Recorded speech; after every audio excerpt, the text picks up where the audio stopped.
Era o fim do mundo. Quando a humanidade estava falando da catástrofe, a torre convocou a humanidade. Aqueles que tinham a força e as qualificações necessárias para se erguerem contra a torre passaram a hesitar por conta da mensagem. Nós fomos chamados de andarilhos da torre. Escalar ou morrer. Eles só tinham apenas duas opções, mas então a opção do retorno apareceu. Muitos andarilhos optaram pelo retorno. Um retorno ao passado para corrigir falhas e erros. Mas não vou voltar. Eu vou subir a torre. Um homem foi até a máquina de vendas para pegar um salgadinho, mas ele teve o azar de pegar um pacote defeituoso. Uma criancinha aparece e pergunta para ele se ele era um ladrão. Ele responde que não, e depois ouvimos os apresentadores na TV falarem que estava ocorrendo um terremoto nos arredores da cidade de Seul. De repente algo extremamente enorme começa a subir para a superfície destruindo tudo que estava em volta. O cara, que na verdade é o protagonista desta maravilhosa história, salva a criança que estava com ele.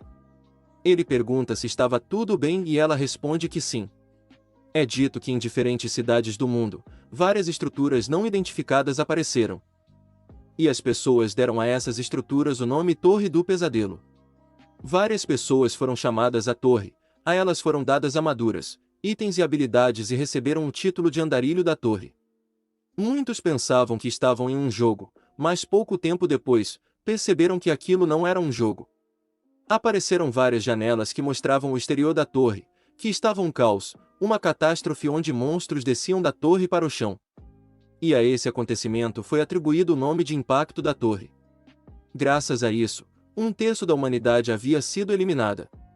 Dentro da torre, os andarilhos decidem subir a torre e salvar o mundo, pois na cabeça deles, se atacassem juntos esse pesadelo iria acabar. Para prevenir o fim da humanidade, eles começaram a atacar a torre. Em um desses ataques, eles acabam encontrando uma pedra brilhante no chão, aparece uma janela falando que era uma pedra de retorno, e que o usuário podia voltar para o momento em que ele foi convocado para a torre.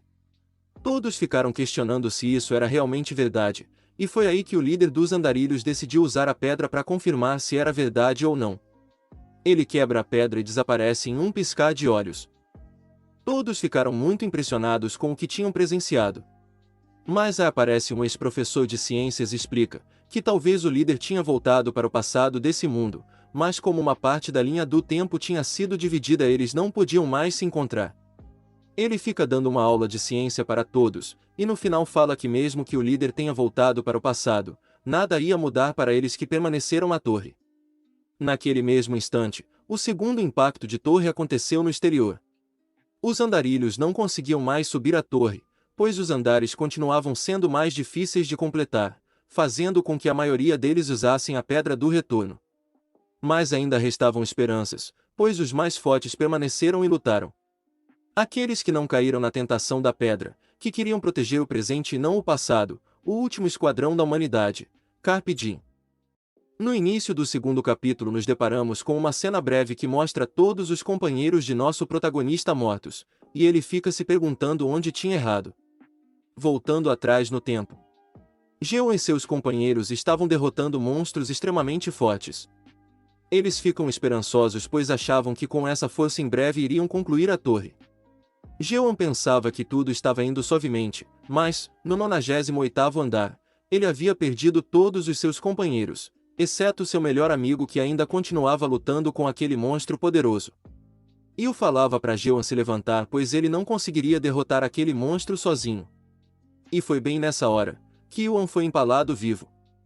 O enorme chifre do monstro atravessou seu corpo, e como se isso não bastasse, o monstro foi com tudo na parede, esmagando Yuan. Geon sente uma raiva tremenda, se levanta e corre em direção ao monstro, e foi aí que ele viu uma luz que estava conectada com uma parte do corpo do monstro. Geon não pensou duas vezes, e atacou esse lugar, pensando que era o ponto fraco, e na verdade ele estava certo. Ele se levanta e fala para Yuan se levantar pois tinham que continuar. Mas aí ele se vira e vê que Yuan não ia conseguir continuar. Yuan olha para Geon e lhe pede desculpas. Geon fica impressionado pois aquele que sorria mesmo nas piores situações, o chamado Cavaleiro Sorridente, perde o seu sorriso. Ele fala que Yuan podia ir e começa a subir as escadas para o próximo andar. Yuan fala que Geon era muito mais forte do que ele pensava, que graças a ele a torre podia ser concluída. Com as poucas forças que tinha, ele se levanta e sobe as escadas. Ele senta no parapeito de uma janela e fala que se sentia aliviado por Jeon estar nesse mundo. Após isso ele se joga da torre dizendo seu último adeus a esse mundo. Voltando ao nosso prota. Ele encontra um enorme portão, e quando o abre, ele encontra um vasto campo nevado. Já haviam se passado 10 anos desde que Jeon chegou no 99º andar, mesmo que ele tenha passado por diversas crises no andar anterior, o perigo do andar 99 era incomparável aos demais. O boss desse andar era um dragão de gelo chamado Vel'Kizus. O sopro desse dragão era muito difícil de suportar mesmo com a resistência ao frio no mais alto nível possível. Se não fosse pelos equipamentos dos andarilhos que tinham morrido, Jeon já teria ido dessa pra melhor. Alguns desses equipamentos eram uma espada que suprime dragões que ele tinha conseguido no andar 85. A armadura do demônio de gelo que recebeu de Yuan e o bracelete do Rei das Chamas que tinha recebido de Ansei. Ele lamenta por não ter sido forte o suficiente para proteger e pede desculpas por isso. Em outro local, Jay, um ferreiro de Atopos, pergunta a Jeon se ele ia enfrentar o boss de novo. Nosso prota responde que sim, pois ele sentia que seria capaz de vencer. Atopos era uma vila que foi conquistada após derrotarem o boss do 50º andar, e por mais que andarilhos feridos ou mortos chegassem todos os dias, ninguém perdia as esperanças. Os sacerdotes estabeleceram unidades de resgate de emergência e os ferreiros criaram equipamentos grátis para os andarilhos. Jeon fala que agora parecia que Jay era o último ferreiro em Atopos. O ferreiro fala que nem queria lembrar disso. Jeon era o seu único cliente, mas agora não tinha mais suprimentos vindo dos andares inferiores. Jeon pensa que isso já era de se esperar, já que quase não haviam mais humanos vivendo na torre. Ele não sabia em que ano estava. Já tinham ocorrido mais de 10 impactos de torre e a partir de um certo ponto, as pessoas não eram mais chamadas para escalar a torre. E foi aí que Jay fala para Jeon que uma tal de vovó Elaine havia desaparecido. Jeon se surpreende, e fala que não dava para envelhecer dentro da torre. Se alguém desaparece na torre é por um dos dois motivos, retornar ao passado ou por pularem da torre. E Elaine e Jay eram os únicos andarilhos de suporte que tinha restado. E foi aí que nosso prota pede para Jay ensinar a habilidade de ferraria. Após muito tempo, Jeon volta ao 99º andar para voltar a enfrentar o dragão. Vel'Kizus fica impressionado pois nenhum humano tinha conseguido chegar nesse andar sozinho e fala que Jeon era um humano incrível. Jeon dá um sorriso, e fala que nunca pensou que a última coisa ao reconhecer seria um monstro e não um humano, e que se sentiria sozinho após matar Vel'Kizus. O dragão fala que era impossível ele ser morto por um humano.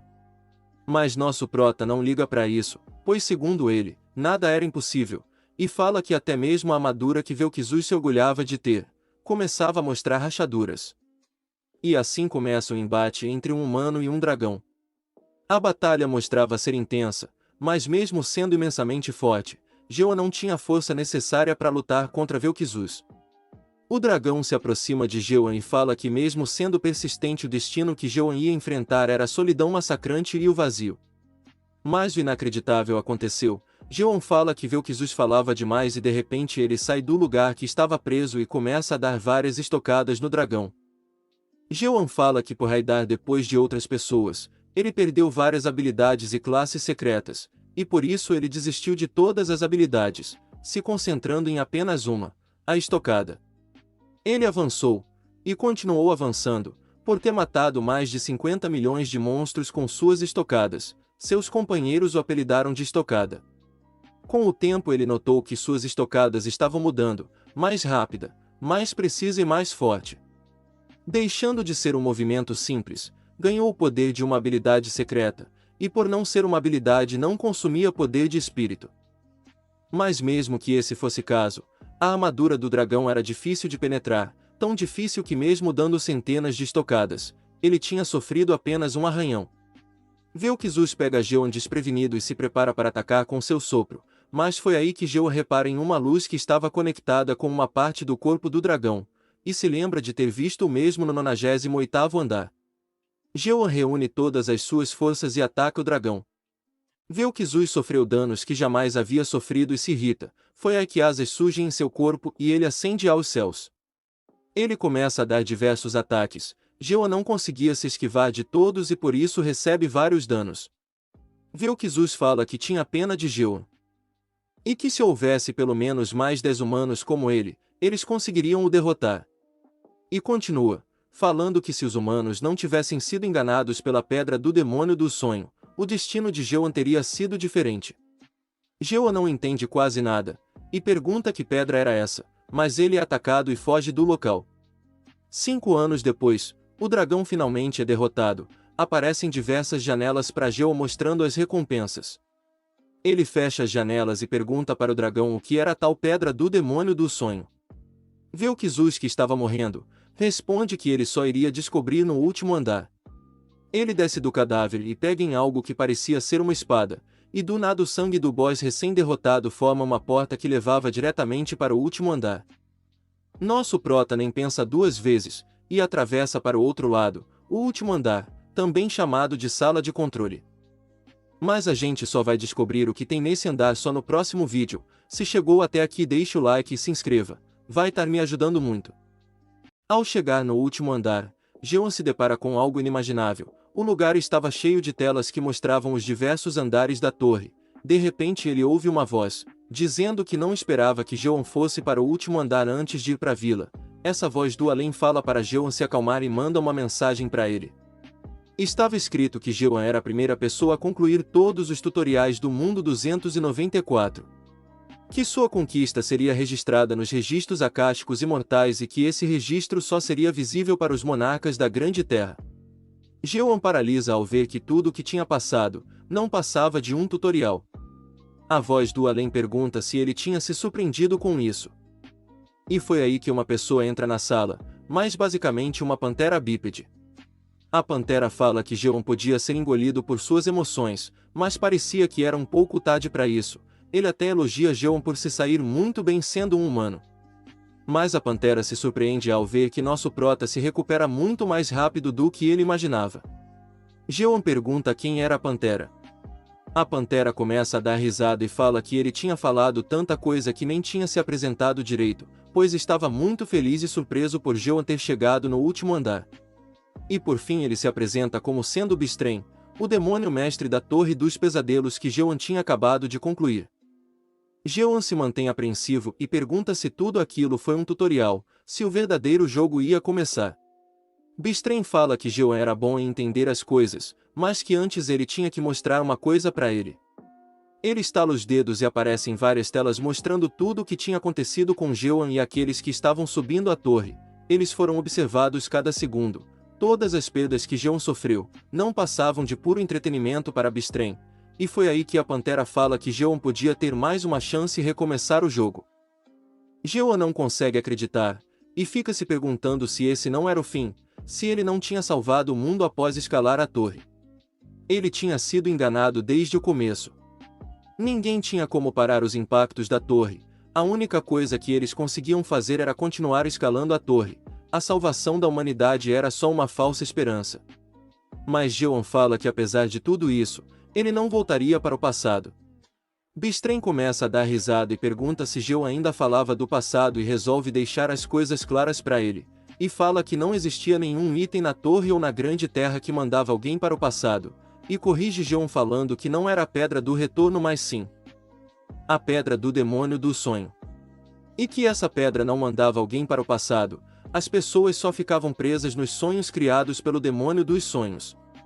Bistrem não imaginava que houvesse uma raça tão obcecada com voltar ao passado, e que os únicos que tinham essa obsessão eram os humanos. E foi aí que ele mostrou uma janela para Jeoan, pois estava na hora de começar o verdadeiro jogo, e explica que não era para ele voltar ao passado, ele só ia recomeçar do zero, e ele confiava que Jeoan ia fazer a escolha certa e recomeçar o jogo, mas aconteceu exatamente o contrário. Jeoan se recusou a recomeçar, e agradece a Bistrem, pois graças a ele, ele já sabia o que a torre era. E fala que ele já estava no sonho do demônio do sonho que a torre criou, e por isso ele ia caçar Bistrem e seguir para o próximo andar. Bistrem fala que não existia um próximo andar, pois esse era o fim da torre. Jeoan fala que não iria mais acreditar nas palavras de Bistrem e manda um ataque que arranca a cabeça da fera. Mas mesmo assim Bistrem continuava vivo, Ele pergunta se Jeon queria algum item ou habilidade secreta para recomeçar o jogo, mas Jeon fala que não precisava de nada assim. Bistren se recompõe e pergunta para Jeon se ele não queria voltar para o mundo original, como ele já tinha previsto que estava dentro dos sonhos da torre. Ele já sabia que Jeon previu que não existia algo como impacto de torre. Bistren estala os dedos e leva Jeon para o mundo exterior, apesar de que outras pessoas não pudessem observar os dois. Na verdade, o mundo estava calmo e pacífico como antes. Ninguém havia morrido, nenhum monstro apareceu, estava tudo igual. E como se não bastasse, Bistren leva Jeon para um quarto em um hospital. Nesse quarto estavam todos que supostamente haviam entrado na torre, o que nunca entraram. Todos estavam inconscientes, como se a alma deles estivesse em outro lugar, e esse lugar era a torre. Bistren revela que já haviam se passado décadas na torre, mas no mundo real se passou apenas um mês e para completar, ele fala que Jeon jamais iria derrotar ele. Em comparação a Jeon que mal conseguiu acabar o tutorial, existia um nível de diferença tão grande quanto aquele entre humanos e dragões. Jeon fala que se sentia aliviado, porque se fosse um dragão, ele já havia caçado um antes, e assim eles partem para a briga. Mas Jeon volta todo estraçalhado para Topos, onde ele vai para a loja de ferraria, mas infelizmente Jay já havia partido. Já haviam se passado 72 dias, e Jeon desafiou Bistren todos os dias sem descansar, mas não importa qual era o ataque, ele não conseguia deixar nenhum arranhão, mas Jeon também não morria, parecia que Bistren não o queria matar. Por outro lado, Bistren pensa que precisava se conter pois Jeon era um produto muito especial que ele iria vender, e como um cultivador era a primeira vez dele vendo um produto assim. Segundo Bistren, um cultivador garante que um produto irá se adaptar em segurança na Grande Terra usando processos secundários para que o produto seja aprimorado. O processo primário é fazer a seleção das sementes, para que só as verdadeiramente boas sobem, processo esse que é feito através do tutorial para encontrar bons produtos. Com isso, os produtos escolhidos podem começar a realmente evoluírem através do verdadeiro jogo. Assim, o processo secundário é prover água e fertilizantes às sementes escolhidas para fazê-las crescerem. Mas aí ele se questiona, se existisse um produto que se recusa a avançar para o próximo estágio ele deveria simplesmente o matar. Ele começa a tremer só de imaginar o que os cultivadores superiores poderiam fazer com ele. Mas logo se acalma e fala que já estava na hora de ascender para um demônio de rank alto e pagar o empréstimo que tinha feito para comprar a torre. Jeon era um produto tão especial que até os deuses, que normalmente não fazem acordos com demônios, entraram em contato. Um pouco mais tarde, Bistren se mostra irritado durante a luta contra Jeon e lhe pergunta qual era o motivo de ele estar fazendo tudo aquilo. Ele nocauteia nosso prota e pergunta mais uma vez o motivo dele estar fazendo tudo aquilo. Jeon responde que iria caçar ele e seguir para o próximo andar. Bistren fica ainda mais irritado por Jeon dar a mesma resposta de sempre, mas esse era o plano de nosso prota, ele finalmente fez Bistren chegar no limite. E por fim ele fala que tinha uma coisa que ele queria pedir. Os dois sentam e começam a dialogar. Bistren fala que na verdade o universo de Jeon não era feito somente por uma dimensão. E para a surpresa de Bistren, Jeon fala que já sabia disso, além de que universos paralelos, o multiverso e esse tipo de coisa existia na Terra. E foi aí que Bistren decide explicar tudo mais detalhadamente. Existia um nível dimensional principal chamado de Grande Terra. E abaixo dela existiam incontáveis alterações que eram ramificadas. A Terra era um pequeno planeta em um sistema dimensional separado de incontáveis alterações. Os demônios chamaram esse planeta de Mundo 294. Na Torre dos Pesadelos, os andarilhos podiam ganhar habilidades e itens e aprimorar os atributos, e eles iriam se adaptar ao sistema da Grande Terra, ganhando uma chance de viajar para outro mundo. Demônios como Bistren tinham o papel de apoiar esses jogos. Jeon pergunta por que Bistren estava fazendo algo assim. O demônio começa a rir e fala que não acreditava que era isso que deixava Jeon curioso. Das incontáveis alterações, porque a Torre dos Pesadelos foi invocada na Terra. Pelo menos era isso que Bistren pensou que era. Mas na realidade o que deixava Jeon curioso era porque alguém como Bistren estava operando a Torre dos Pesadelos e o que ele ganhava com esse trabalho. Bistren responde que isso era uma espécie de trabalho voluntário, que os demônios gostavam de se voluntariar além de que vários deles ajudavam andarilhos especiais em diferentes planetas. e que existia um lugar chamado Paraíso onde monstros e demônios abaixo de humanos viviam em paz. Ele pergunta se Jeoan já acreditava nele, mas nosso prota fala que não acreditava porra em nenhuma. Jeoan já tinha chegado no nível máximo de todas as suas habilidades, ele não tinha mais nenhuma para evoluir, e mesmo assim ele não conseguia acertar o demônio. Ele para e pensa um pouco e quando ele questiona sobre o sistema desse jogo, ele sente uma sensação estranha. E foi aí que ele começou a notar diversas partículas luminosas, elas começaram a tomar a forma de cubos, e cada vez que mudavam elas tomavam uma forma diferente. Jeoan percebeu que essa era a essência desse mundo. Ele volta para o 100º andar, e observa uma mensagem escrita na parede. Após isso ele pergunta para Bistrem quem eram os monarcas. O demônio fala que eles são os protetores da Grande Terra e aqueles que terminarem a torre irão para a Grande Terra, onde receberão o apoio dos monarcas. Bistrem continua, e fala que se Jeoan seguir o que ele estava dizendo ele ia o ajudar a escolher um ótimo monarca. Jeoan obviamente recusou, e com uma convicção enorme fala que daqui a 10 dias ele ia sair daquele lugar. 9 dias se passaram, e Jeoan continuava treinando sem parar, enquanto Bistrem só observava sentado no sofá no último andar. Ele estava nervoso, pois tinha pouco tempo para pagar o empréstimo, que na realidade era um golpe. Finalmente o dia chegou, Bistrem faz a oferta para Jeoan reiniciar o jogo mas sem que ele percebesse, em um piscar de olhos, ele é atacado com uma força estrondosa, ele fica pasmo e pergunta por que Jeoan estava fazendo aquilo. Nosso prota responde que Bistrem já devia estar preparado pois a partir daquele momento ele seria caçado. Depois de ver as partículas, as estocadas de Jeoan se tornaram instáveis. Ele se sentia vivo como nunca. Bistrem consegue imobilizar nosso prota, e fala que se desde o início fosse assim, teria sido mais fácil para os dois. Jeoan pergunta a Bistrem o que ele ia fazer, já que ele não podia finalizar o jogo sem o seu consentimento. Bistrem confessa que ele já tinha desistido de conseguir o consentimento de Jeoan há muito tempo, e revela que a Torre dos Pesadelos era programada para encerrar 100 dias após a conclusão do tutorial. Então ele só precisava segurar Jeoan e fazer com que ele participasse em silêncio no verdadeiro jogo. Mas a Jeoan fala que na Grande Terra, Bistrem era chamado de Templo da Provocação, que ele já havia vivido por 784 anos em um total de 128 mundos. Ele continuou a usar a sua cultivação nas tribos-alvo e que estava planejando entregar para o monarca negro chamado de o Grande Matemático. Bistrem fica sem reação ao ver que Jeoan sabia de tudo isso e pergunta quem raios era ele. Jeoan com um sorriso no rosto fala que ele era o prêmio que Bistrem esteve criando por vários anos. Mas não dava mais, Jeoan sai do lugar onde estava imobilizado e ataca Bistrem fazendo com que ele sofra vários danos. Bistrem ficou tão impressionado por Jeoan ter adquirido a adaptação. Desde quando Jeoan chegou no último andar, ele começou a ter dúvidas, mas quando viu a essência e ouviu a explicação de Bistrem, suas dúvidas acabaram e foi aí que ele alcançou o entendimento. Os dois vão com tudo, Bistrem remove as restrições de seu poder e não se segura, ele começa a destruir Jeoan e fala que ele nunca seria capaz de o derrotar pois ele era um humano. Jeoan questionava-se se esse era o fim, e foi aí que apareceu o número 9 trilhões, e quando chegou em 10 trilhões, ele viu a luz que viu na luta contra os chefões dos andares anteriores e com um golpe certeiro e potente ele acaba com Bistrem.